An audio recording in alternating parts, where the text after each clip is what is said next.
Welcome to your Get That Nugget for GCSE Science. Today we'll be concentrating on giving you a framework to answer questions on the reaction time required practical. This session is to complement your lessons with your teachers, not to replace them in any way. So the reaction time practical is for everyone and is on the biology specification. It's quite a nice one. It's what you would have done it in class quite nice and easily. Sometimes referred to as like the ruler drop test, because that's generally how we test reaction times, by dropping a ruler without telling you and seeing where you catch it, and then converting that into a reaction time using like a standardized chart. But anyway, let's have a look at this one then. So we're going to plan an investigation to test the effect of drinking coffee. So we've got the effect of drinking coffee on reaction time. So let's just go straight in then. And the independent variable, the thing we're going to look at changing is the drinking coffee.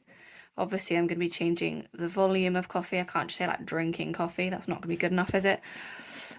Dependent variable, what are we measuring? Well, we're measuring the reaction time. And whenever you see that, just remember you're thinking about the ruler drop test, okay, and what you might have done in class. And then we'll talk about some control variables throughout. And this is one as well where we're going to have a little look at something called a control, which is basically where we can compare the results to definitely tell that it's the effect of drinking coffee and it's not on something else that we've looked at. So then, step number 1, what are we going to do first?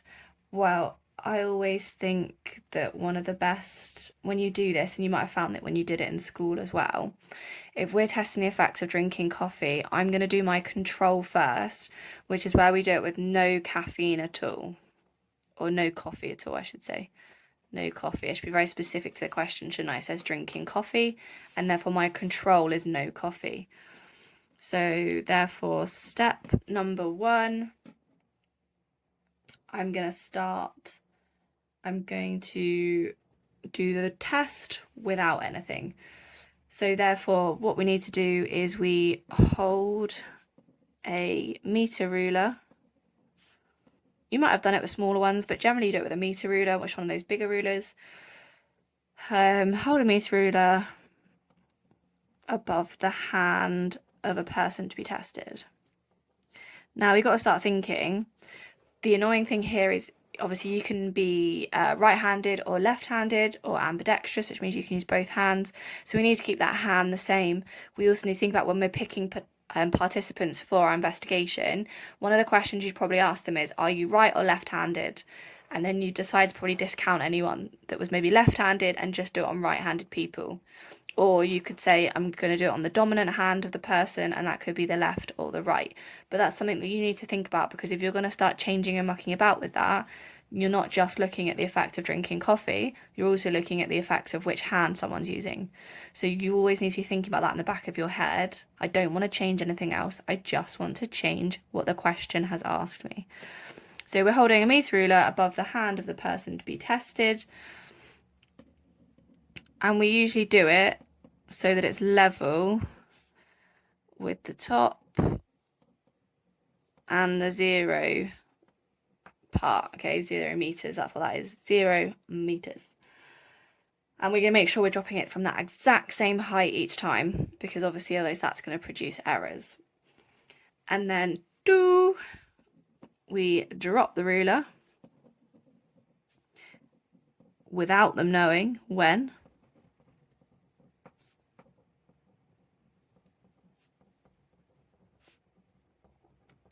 Obviously we don't want to know, we're testing their reaction time. You wouldn't ever dare tell them. Drop the ruler without the person knowing and record the distance where it's caught.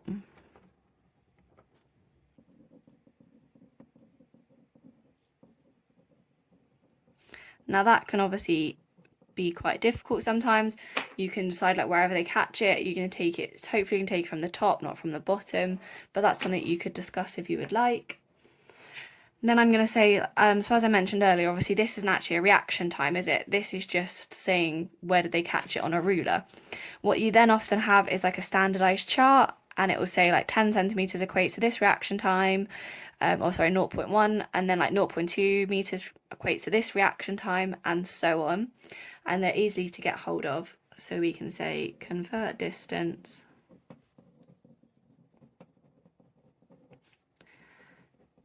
into reaction time using, I'm just going to call it a standard chart.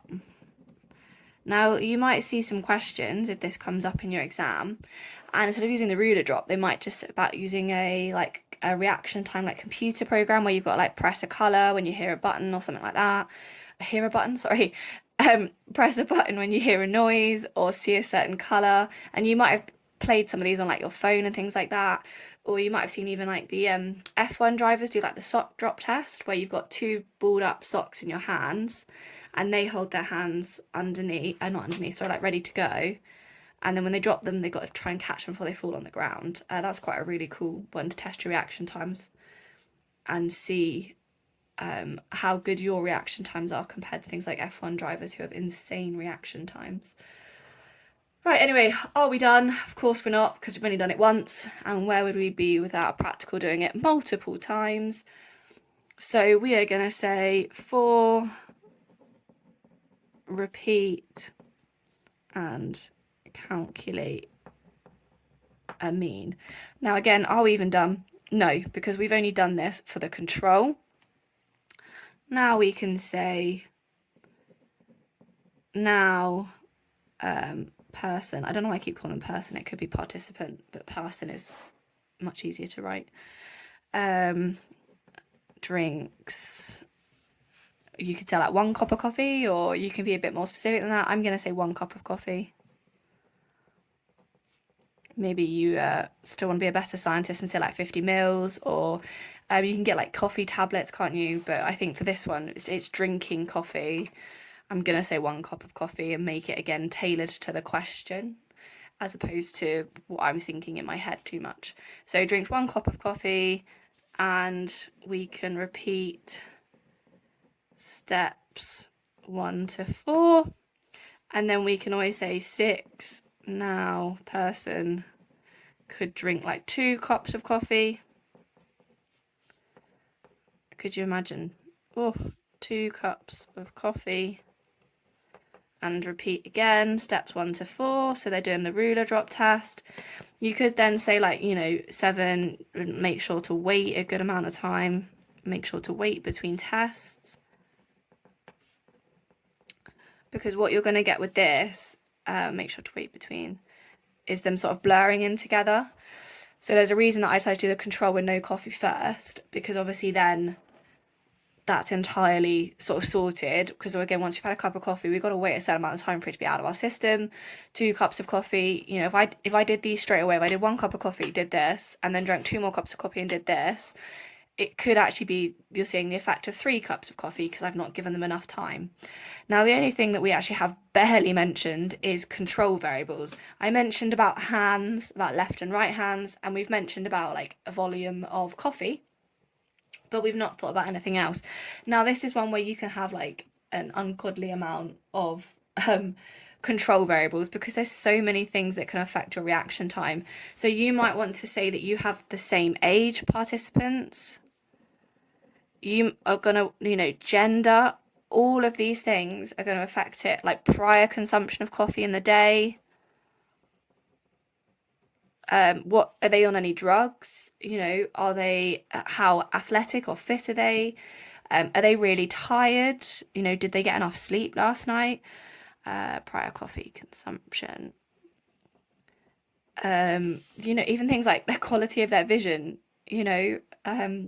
that can all affect it. Have they had a load of practice? As this goes on, and let's say for the first one, you've done this, 3 times and calculated a mean, well, you've got a bit of practice now catching the ruler, which could make you faster for 1 cup and 2 cups, rather than actually the coffee making you faster reaction time. So there's so many different things here that we can say about controlling. Feel free to, be really specific. So, before number one, you could have said, pick participants that are all, let's say, school age. So maybe you're in year 10 or 11 and you're like sort of like 15 years old.